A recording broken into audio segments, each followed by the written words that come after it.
আসসালামু আলাইকুম। প্রিয় দর্শক, অন্য মঞ্চের আলাপ চাইতায় আপনাদের সকলকে আমন্ত্রণ জানাচ্ছি।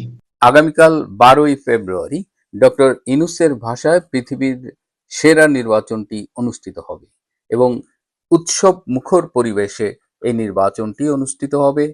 আজকে বাংলাদেশ থেকে খবর পেলাম, ঢাকার বন্ধুরা বলল ঈদের চাইতেও নাকি ঢাকা আজকে ফাঁকা। সারা বাংলাদেশ থেকে খবর পেলাম যে সারা বাংলাদেশের একই অবস্থা, সারা দেশটাই থমথমে। কি হতে যাচ্ছে সবার মনের মধ্যে একটা অজানা ভয়, আতঙ্ক, একটা সংশয় কাজ করছে। উৎসব মুখর পরিবেশে সেরা নির্বাচনের আগে কেন শহর জুড়ে এই কবরের নিস্তব্ধতা, কেন অবিশ্বাস্য নীরবতা? এটাই ইনুস ম্যাজিক। সব দল প্রস্তুত। আওয়ামী লীগকে বাদ দেওয়ার কারণে এই নির্বাচন তার গ্রহণযোগ্যতা ইতিমধ্যেই হারিয়েছে। এই নির্বাচনের যে ফলাফল আমরা পাবো সেটা বাংলার মানুষের সবার মতামতের প্রতিফলন নয়, কারণ এই মুহূর্তে 50 থেকে 60% ভোটার আওয়ামী লীগকে ভোট দিত বিভিন্ন জরিপ থেকে যতদূর আমরা জেনেছি। 50 থেকে 60% ভোটারকে আপনি বাইরে রেখে আপনি একটা নির্বাচন করবেন এবং সেই নির্বাচনী ফলাফলের যেটা আমরা পাবো সেটা তো বাংলাদেশের সর্বস্তরের মানুষের মতামতের প্রতিফলন নয়। সুতরাং এই নির্বাচনের মধ্য দিয়ে যদি কেউ মনে করে থাকেন যে বাংলাদেশ পরিবেশ স্থিতিশীল হবে, গণতান্ত্রিক যাত্রা আরো মসৃণ হবে, তাহলে তাদের এই ধারণাটা সম্ভবত ভুল। আমার ধারণা এই প্রহসনের নির্বাচনের পরে বাংলাদেশ আরো অস্থিরতার মধ্যে গিয়ে পড়বে, আরো অস্থিতিশীল অবস্থায় পড়বে এবং বাংলাদেশের যে গণতান্ত্রিক অভিযাত্রা সেটি গভীর খাদের মধ্যে পড়বে। তারপরে অনেকে বলছেন যে অন্তত এই যে জাতির উপরে জেকে বসা ডক্টর ইনুস তো বিদায় হবে। ডক্টর ইনুস গত 17 মাসে দেশটার রাজনীতি, অর্থনীতি, মানবাধিকার সবকিছুকে এমনভাবে গুঁড়া গুঁড়া করেছেন, ধ্বংস করেছেন যে আগামীতে যারাই ক্ষমতায় আসুক এই বাংলাদেশকে চালাতে খুব কষ্ট হবে। ডক্টর ইনুসের বিদায় যদি তিনি যান তাহলে হয়তো সেটাই একমাত্র প্রাপ্তি হবে। গতকাল ঢাকা শহরের বেশ কয়েকটা জায়গায় জামাত বিএনপি মারামারি হয়েছে। ঢাকা বিশ্ববিদ্যালয়ে শেষ রাতের দিকে হল থেকে ছাত্র শিবির, ছাত্র দলের অনেককে বের করে দেওয়া হয়েছে।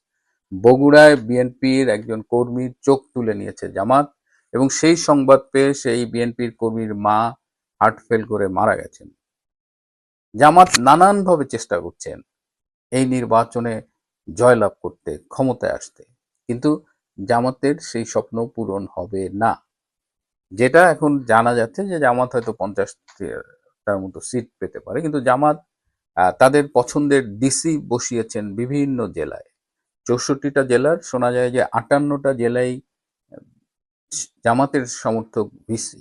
বিভিন্ন জেলায় যে এসপিদের পদায়ন করা হয়েছে অধিকাংশই জামাতের বলে জামাত সূত্র দাবি করছে।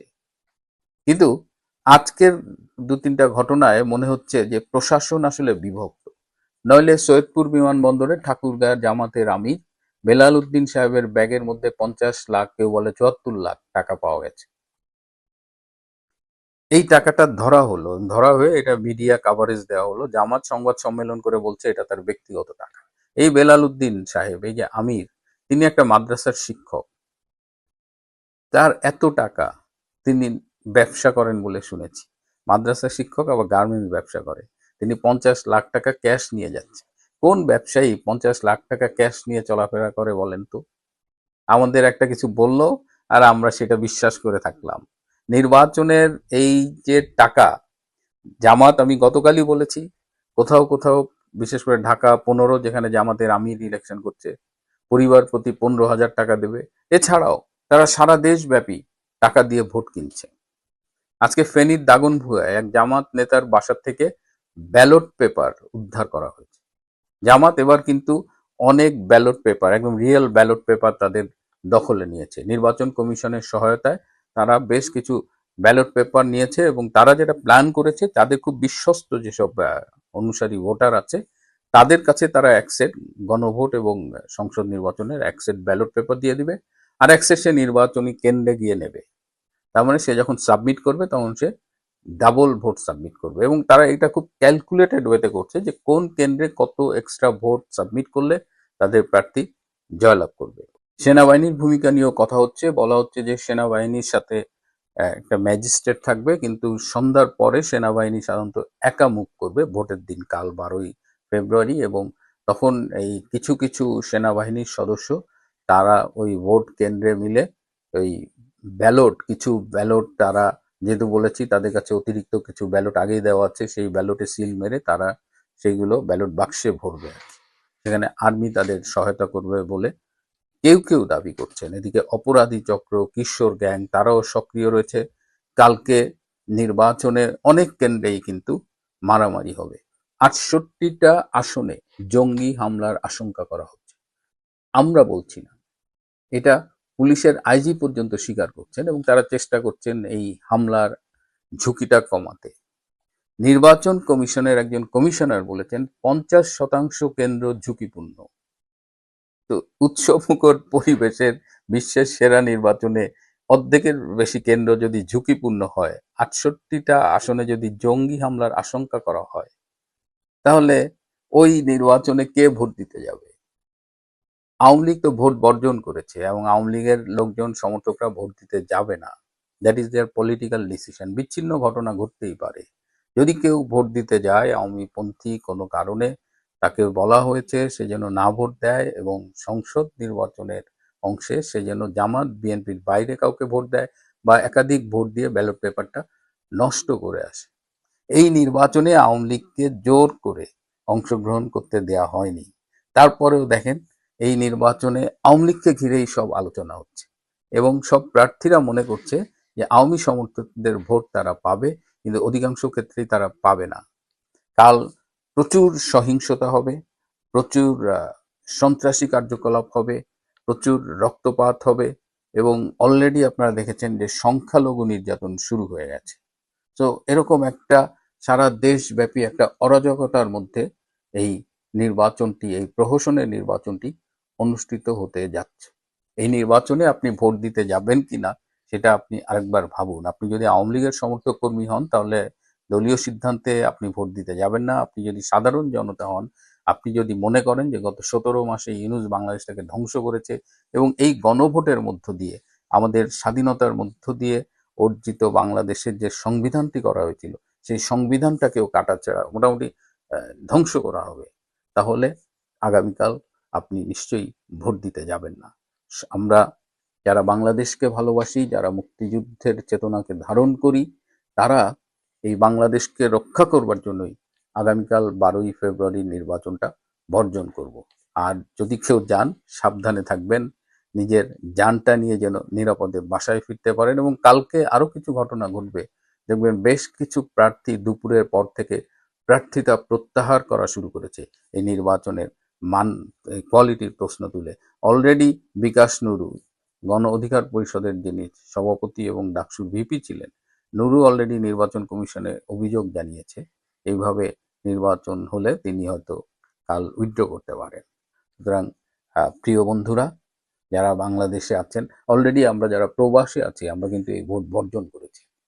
আমরা অধিকাংশই ভোটার হিসেবে নিবন্ধনই করিনি। তারপরে যে মাত্র 5%-এর মতো ভোটার হিসেবে নিবন্ধন করেছিল তার মধ্যে আবার 2% ভোট দেয়নি। সুতরাং ওভারঅল মাত্র 3%, 97% প্রবাসী এই ভোট বর্জন করেছে। সেখান থেকে এই ট্রেন্ডটাই বাংলাদেশের মানুষের কাছেও আমরা আশা করছি। আমরা আশা করি যে 10, 15 বা 20% ভোট হতে পারে, কিন্তু যে যা ভোটই দিক, অনেকে আমাকে বলেন ভাই ভোট কেন্দ্রে যাবো, গণভোটে না দেবো না। আপনার হ্যাঁ নাতে কোনো কিছু থেমে থাকবে না। আমি তো অনেক জায়গায় বলেছি যে গণভোট পাবে 70-10% বেশি, আর পুরো বাংলাদেশের আসন কে কোন পার্টি কত পাবে এগুলো মোটামুটি একটা নির্ধারিত হয়ে আছে। এর মধ্যে আপনারা যা দেখছেন এগুলো সবই স্ক্রিপ্টের অংশ, মেটিকুলাস ডিজাইনের অংশ। বাংলাদেশ তার সামনে অন্ধকারাচ্ছন্ন দিন। তার সামনে ভীষণ অনিশ্চয়তা। এর থেকে উদ্ধার পেতে হলে প্রথম করণীয় হলো কালকের নির্বাচন বর্জন। একটা হাস্যকর প্রহসনের নির্বাচন হবে।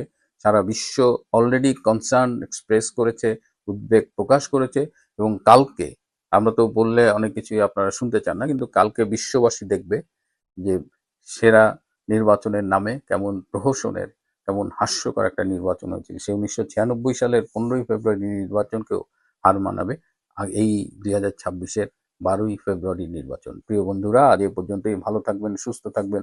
তার চেয়েও জরুরি হলো নিরাপদে থাকবেন, ঘরে থাকেন, পরিবারের সাথে সময় দিন। ওইসব সন্ত্রাস, গন্ডগোল, মারামারির মধ্যে যে নিজের জীবন খোয়ানোর কোনো মানে হয় না।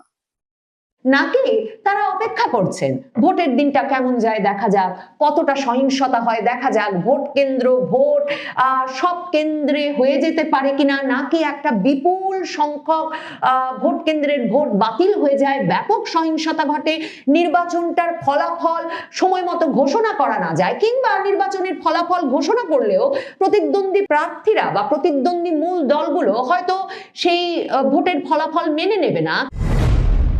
বাংলাদেশে ডক্টর মোহাম্মদ ইউনূস অন্তর্বর্তীকালীন সরকারের প্রধান উপদেষ্টা তার দায়িত্ব কবে শেষ করবেন, যমুনা থেকে বেরিয়ে তিনি কোথায় কবে যাবেন, আদৌ তার পক্ষে নির্বাচনের পরপরই ক্ষমতা হস্তান্তর করে বের হয়ে যাওয়া সম্ভব হবে কিনা, কিংবা তারা সে পরিকল্পনা করছেন কিনা, এসব নিয়ে যখন জল্পনা একরকমের তুঙ্গে, তখন ডক্টর মোহাম্মদ ইউনূস জাতির উদ্দেশ্যে যে ভাষণ দিয়েছেন বিস্ময়করভাবে, সে ভাষণে এই বিষয়গুলো পরিষ্কার করবার তিনি চেষ্টা করেন নাই। ডক্টর মোহাম্মদ ইউনূস বুদ্ধিমান লোক, তিনি জানেন যে নানা রকম নাকি প্রচারণা চালানো হচ্ছে, অপপ্রচার চালানো হচ্ছে, গুজব ছড়ানো হচ্ছে যে অন্তর্বর্তীকালীন সরকার ক্ষমতা হস্তান্তর করে নির্বাচিত সরকারের কাছে ক্ষমতা দিয়ে যাবে না।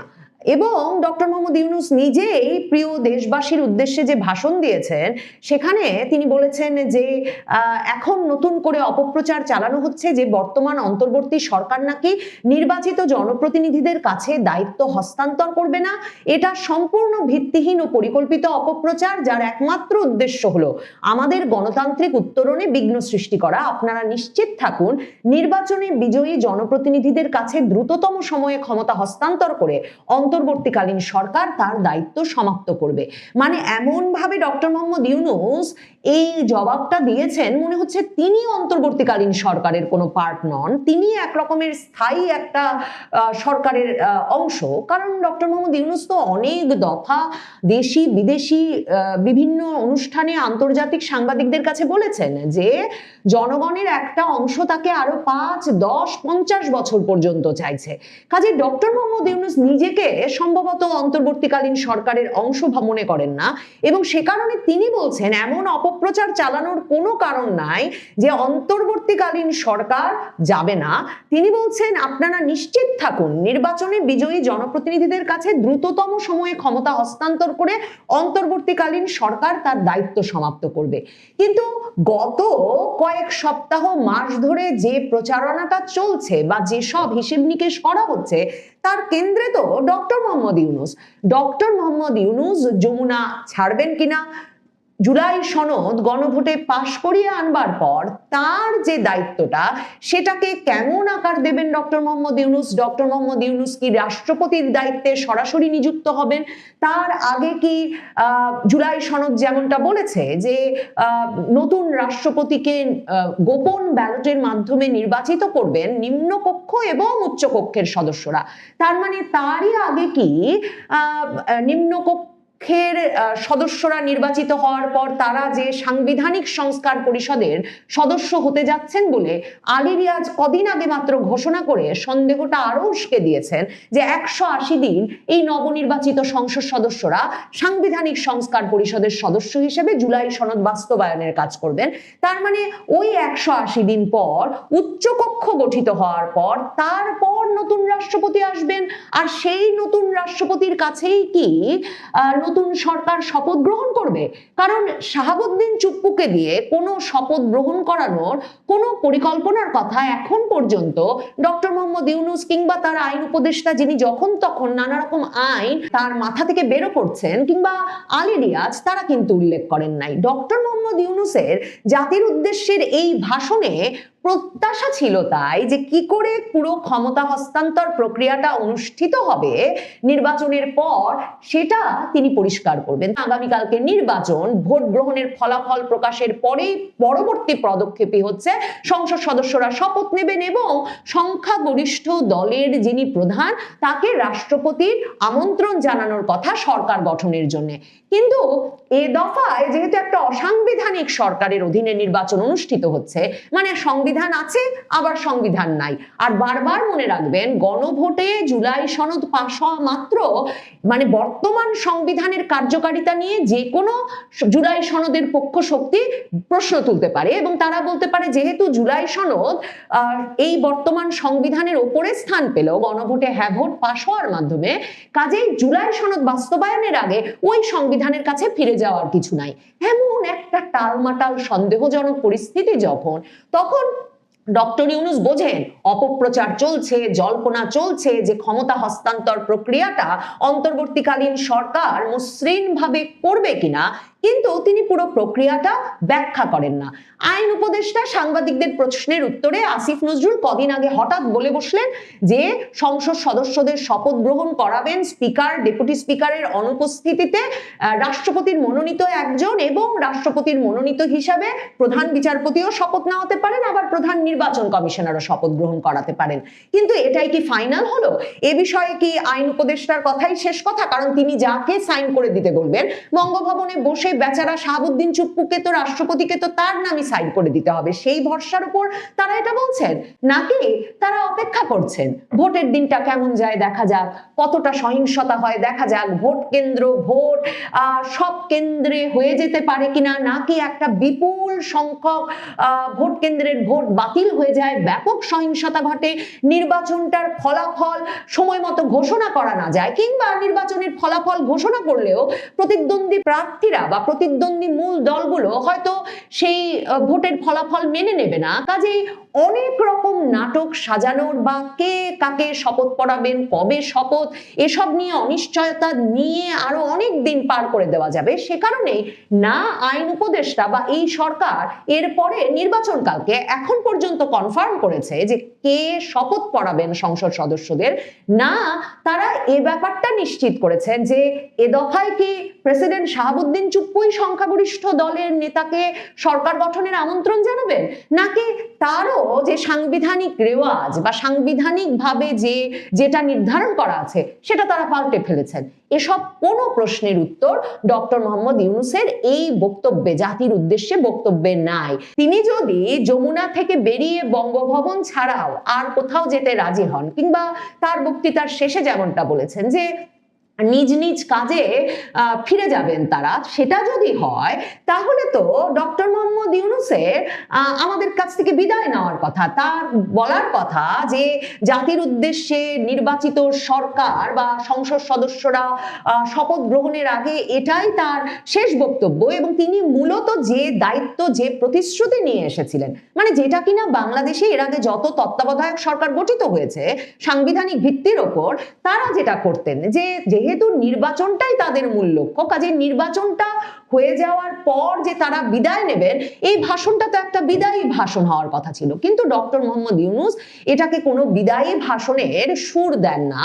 কিন্তু দেখেন, অন্তর্বর্তীকালীন সরকারের অন্য অনেক উপদেষ্টা কিন্তু সচিবালয়ে তাদের জিনিসপত্র গুছিয়েছেন, অনেকে তো লাল পাসপোর্ট জমা দিয়েছেন, বিদেশের টিকিট কেটেছেন, সাধারণ পাসপোর্ট নিয়ে ফেলেছেন, সেখানে বিদেশের ভিসা লাগিয়েছেন এবং বিদেশ যাওয়ার জন্য প্রস্তুত অবস্থায় আছেন। সেখানে ডক্টর মোহাম্মদ ইউনূস কিন্তু বলছেন না যে এই বক্তৃতা তার শেষ বক্তৃতা, এরপর ভোট হয়ে যাবে, সংসদ সদস্যরা এভাবে শপথ নেবেন এবং নবগঠিত যে সরকার, যে দল সংখ্যাগরিষ্ঠতা পাবে তাকেই রাষ্ট্রপতি সরকার গঠনের জন্য ডাকবেন এবং তারা তারপরে বঙ্গভবনে বরাবরের মতো শপথ নেবে। এরকম কোনো আশ্বাস বা এরকম কোনো ব্যাখ্যা ডক্টর মোহাম্মদ ইউনূসের কাছে থেকে পাওয়া যায় না। কাজেই সন্দেহ আরো ঘনীভূত হয় যে 12 তারিখের নির্বাচনের পর জুলাই সনদের অজুহাতে ডক্টর মোহাম্মদ ইউনূস যমুনায় তার অবস্থান আরো দীর্ঘস্থায়ী করেন কিনা কিংবা এক রকমের চিরস্থায়ী করে বসেন কিনা সন্দেহ ঘনীভূত হয়। কারণ মনে রাখবেন যে ডক্টর মোহাম্মদ ইউনূস আছেন একটা রাষ্ট্রীয় বাসভবনে যমুনায়, পুরো রাষ্ট্রের নিয়ন্ত্রণ তার হাতে নিয়ে। কিন্তু বাংলাদেশের পরিস্থিতিটা গত 18 মাসে এমন দাঁড়িয়েছে 2024-এর আগস্টের পর থেকে যে পুরো সাংবিধানিক কাঠামো যেহেতু ভেঙে পড়েছে, কাজেই সংখ্যাগরিষ্ঠ দলের দলনেতা যতক্ষণ পর্যন্ত না সংসদ সদস্য হিসেবে শপথ নিতে পারবেন, মনে রাখবেন আলী রিয়াজের প্রেসক্রিপশন অনুযায়ী সাংবিধানিক সংস্কার পরিষদের সদস্য হলে কিন্তু শফিকুর রহমান কিংবা তারেক রহমান কেউই প্রধানমন্ত্রী হিসেবে সরকার গঠনের আমন্ত্রণ পাওয়ার জন্য উপযুক্ত বলে বিবেচিত হবেন না। কাজেই মানে মনে রাখতে হবে যে সংখ্যাগরিষ্ঠ দলের দলনেতা কিন্তু ততক্ষণ পর্যন্ত প্রধানমন্ত্রিত্বের আহ্বান পাবেন না যতক্ষণ পর্যন্ত না ডক্টর মোহাম্মদ ইউনূস এবং তার পারিষদবর্গ একটা ফর্মুলা বের করবেন যে কিভাবে এ দফায়, বিশেষভাবে যখন জুলাই সনদ এক রকমের সরকার যে পাশ করিয়ে ছাড়বেন সে বিষয়ে কোনো সন্দেহ নাই, তখন সংখ্যাগরিষ্ঠ দলের দলনেতা কবে কখন শপথ নিতে পারবেন। মনে রাখবেন এরও কোনো ঠিক ঠিকানা নাই যে সংসদ সদস্যরা কবে শপথ নিতে পারবেন। কাজেই রাষ্ট্রের কেন্দ্র হয়ে যতক্ষণ আছেন, সরকারের কেন্দ্র হয়ে যতক্ষণ আছেন ডক্টর মোহাম্মদ ইউনূস, ততক্ষণ এ সন্দেহ করবার যথেষ্ট কারণ আছে যে ডক্টর মোহাম্মদ ইউনূস যমুনা কবে ছাড়বেন। যুক্তরাষ্ট্রের সাথে চুক্তির আড়ালে এক মরণ ফাঁদে ফেলে দিল ডক্টর ইউনূস। বিষয়টা নিয়ে কথা বলবো। ঘটনাটি পরশু দিনের, কিন্তু ভোটের ডামাডোলে নানা বিষয় আসায় এই বিষয়টি খানিকটা স্কিপ করে যাওয়া হয়েছে, কিন্তু প্রয়োজন মনে করছি বিষয়টি নিয়ে একটু আলোচনা করবার। গত সোমবার বাংলাদেশ সময় রাত 10টা যখন সাধারণ মানুষ বিশ্রামের প্রস্তুতি নিচ্ছে, ঠিক তখনই ওয়াশিংটনে সই হলো এক বিতর্কিত নথিতে। যুক্তরাষ্ট্রের সাথে বাংলাদেশের এই বাণিজ্য চুক্তি এখন টক অব দ্য টাউন। অনেকে বলছেন এটা বাংলাদেশের জন্য বড় সুযোগ, কিন্তু আসলে কি তাই? চুক্তির ভেতরে এমন কিছু শর্ত আছে যা শুনলে আপনি চমকে উঠবেন। বছরে $350 কোটি বা $3.5 বিলিয়ন কৃষি পণ্য আমদানির গ্যারান্টি দেওয়া হয়েছে এই চুক্তিতে। মাত্র 1% শুল্ক ছাড়ের জন্য কি তবে বাংলাদেশ নিজের বাজার বিক্রি করে দিল? চুক্তির ধারা 6-এর 3 নম্বর অনুচ্ছেদ এখানে পরিষ্কার বলা হয়েছে, খাদ্য নিরাপত্তার নাম করে বাংলাদেশকে প্রতি বছর যুক্তরাষ্ট্র থেকে পণ্য কিনতে হবে $3.5 বিলিয়ন। গম বছরে 7 লাখ টন, সয়াবিন পণ্য 26 লাখ টন, যার বাজার মূল্য $125 কোটি বা $1.25 বিলিয়ন। তুলা এক বিশাল অঙ্কের আমাদের যে তৈরি পোশাক তৈরি হয় তার জন্য সুদূর যুক্তরাষ্ট্রের বাজার থেকে আমাদের তুলা কিনতে হবে। বাংলাদেশ বছরে $15 বিলিয়ন কৃষি পণ্য আমদানি করে। দূরত্ব আর ভাড়ার জন্য আমরা এতদিন যুক্তরাষ্ট্র থেকে আসলে কৃষি পণ্য আমদানি করতাম না, কিন্তু এখন চুক্তির গ্যাড়াকলে পড়ে আমাদের প্রায় $3.5 বিলিয়ন বাজার নির্দিষ্ট করে দিতে হচ্ছে। আমরা এতদিন কৃষি পণ্য কিনতাম Russia, Ukraine, Brazil, Argentina, Bharat এসব জায়গা থেকে, কিন্তু প্রায় 20-25% কৃষি পণ্য কেনার জন্য আমরা একটি নির্দিষ্ট দেশকে লক করে ফেললাম। এখন প্রশ্ন আসছে যে অন্তর্বর্তী সরকারের মেয়াদ শেষ, কিন্তু এই চুক্তির বিশাল ভার বহন করতে হতে পারে পরবর্তী সরকারকে। এটা কি তবে পরের সরকারের জন্য একটি ইকোনমিক মাইন পেতে রাখা হলো? এই চুক্তির অন্যতম একটি দিক যে যুক্তরাষ্ট্রের তুলা কিনতে হবে বাংলাদেশের তৈরি পোশাক শিল্পের জন্য। বাংলাদেশের পোশাক খাতের মেরুদণ্ড হলো ভারত। বর্তমানে ব্রাজিলের তুলা যেখানে 77-78 সেন্ট, সেখানে মার্কিন তুলার দাম 85 থেকে 87 সেন্ট। ভারতের তুলাও প্রায় একই রকম সাশ্রয়ী। ভারত থেকে তুলা আসতে লাগে কয়েকদিন, কিন্তু যুক্তরাষ্ট্র থেকে পুরো 4 মাস। 4 মাস ব্যবসায়ীদের মূলধন আটকে থাকবে। এই লোকসান দেবে কে? ব্যবসায়ীরা বলছেন যে আমরা এখনই ভারতীয় সুতার সাথে দামের প্রতিযোগিতায় টিকতে পারছি না। এমত অবস্থায় দামি মার্কিন তুলা ব্যবহার করলে বাংলাদেশের মেলগুলো কি বন্ধ হয়ে যাবে? বাংলাদেশের মানুষ মনে করেছিল যে ট্রাম্প প্রশাসনের 20% পাল্টা শুল্ক উল্লেখযোগ্যভাবে কমবে, কিন্তু চুক্তি শেষে দেখা গেল কমলো মাত্র 1%। 20 থেকে 19% নামা কি খুব বড় জয়? আরেকটি জিনিস চিন্তা করুন যে এর সঙ্গে আমাদের আগে থেকে মার্কিন বাজারে 15% এভারেজ শুল্ক আছে। এই 19-এর সঙ্গে 15 যুক্ত হয়ে আমাদের শুল্ক দাঁড়াবে কিন্তু 34%। অথচ আমাদের প্রতিযোগী ভারত, পাকিস্তান, কম্বোডিয়া সবারই এই যে 19% যে পারস্পরিক শুল্ক, এই শুল্কটা সবারই কমেছে। প্রত্যেকেরই আগে থেকে এভারেজ একটা শুল্ক আছে, কিন্তু এই যে দর কষাকষির মাধ্যমে যারা যেভাবে শুল্ক কমাচ্ছে, আগের শুল্কের সাথে এই শুল্ক যুক্ত হয়ে সেই শুল্কটা অনেকটাই কমে যাবে। ইতিমধ্যে আপনারা জানেন যে ভারতের শুল্ক 18% নেমেছে। আমাদের যে 1% শুল্ক কমলো, এই শুল্ক কমবার ফলে অন্যান্য রপ্তানিতে, পোশাক সহ বিভিন্ন রপ্তানিতে কোনোই প্রভাব পড়বে না। তাহলে প্রশ্ন ওঠে, এই সামান্য 1%-এর জন্য কি আমরা $350 কোটি বা $3.5 বিলিয়ন কৃষি পণ্যের বাজার একটি বিশেষ দেশকে লিখে দিলাম? চুক্তিতে বহু ফাঁক আছে, কিন্তু এই চুক্তিটা পুরোপুরি ধরে ধরে যদি আলাপ করা যায় তাহলে আমার ভিডিওটা অনেক বড় হয়ে যাবে। আমি মূলত আমাদের কৃষি পণ্যের বাজার এবং আমাদের গার্মেন্টস নিয়ে, এই দুটো বিষয় নিয়ে মূলত এই আলাপে ফোকাস করতে চাইছি। চুক্তিতে একটি লোভনীয় অফার আছে যে মার্কিন তুলা ব্যবহার করে পোশাক বানালে শূন্য পাল্টা শুল্ক সুবিধা মিলবে, কিন্তু এটাই সবচেয়ে বড় ধাঁধা। কাপড় যে আসলেই মার্কিন তুলার তা চেক করবে কে? বিকেএম এর ফজলুল হক বলেছেন, এই প্রসেস যদি জটিল হয় তবে এই সুবিধা কেউ পাবে না। আমাদের নিট পোশাকের কাপড় দেশে তৈরি হলেও ওভেন কাপড়ের 70% আমদানি করতে হয়। ফলে ওভেন পোশাকে মার্কিন তুলা ব্যবহারের শর্ত পূরণ করা প্রায় অসম্ভব। এই সব কিছু মিলিয়ে আমাদের পরিণতি আসলে কি হতে পারে? সিপিডির মুস্তাফিজুর রহমান চমৎকার বলেছেন যে সরকার হয়তো বেশি দামে যুক্তরাষ্ট্র থেকে কিনতে রাজি হবে, কিন্তু সাধারণ আমদানিকারকরা তো সস্তা উৎস খুঁজবে। এই যে নীতিগত দ্বন্দ্ব, এর শেষ কোথায়? $350 কোটি বা $3.5 বিলিয়ন মাস্টার প্ল্যান কি আমাদের রপ্তানি বাড়াবে? এবং আরেকটি বিষয় লক্ষণীয় যে $350 কোটি যে কৃষি পণ্য, এখানে মার্কিন যুক্তরাষ্ট্রকে শুল্কমুক্ত সুবিধাও দেওয়া হয়েছে। এর ফলে আমাদের রাজস্ব খাতে একটা বড় ধরনের চাপ সৃষ্টি করবে। এই সব কিছু মিলিয়ে মার্কিন যুক্তরাষ্ট্রের সাথে তড়িঘড়ি করে যে চুক্তিটি করা হলো, বিশেষ করে সরকারের বিদায় মুহূর্তে, আসন্ন নির্বাচিত সরকার আসছে, সেই সরকারের হাতে এই চুক্তি না দিয়ে এই অন্তর্বর্তী সরকার এমন একটি কাজ কেন করলো? এর পেছনে কি কোনো বিশাল কোনো স্বার্থ আছে?